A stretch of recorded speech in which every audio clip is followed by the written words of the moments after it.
যুক্তরাজ্য আওয়ামী লীগ কমিউনিটি শাখার উদ্যোগে মহান বিজয় দিবস উদযাপন উপলক্ষে বুধবার বিকেলে এক আলোচনা সভা অনুষ্ঠিত হয়েছে। আমাদের প্রতিনিধি নোমান রাজা জানান, স্থানীয় একটি রেস্টুরেন্টে আয়োজিত সভায় আওয়ামী লীগ ও যুবলীগের নেতাকর্মীরা উপস্থিত ছিলেন।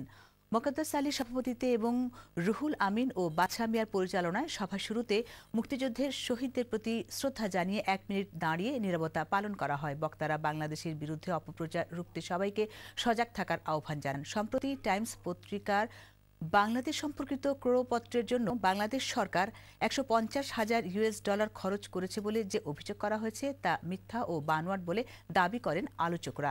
আলোচনায় অংশ নেন কভেন্ট্রি আওয়ামী লীগের সেক্রেটারি অনর উদ্দিন জাহিদ, যুবলীগ সভাপতি আমিনুর মিয়া Mizan, barrister Maya Ali, Dewan Ali, M A সালাম সহ আরও অনেকে।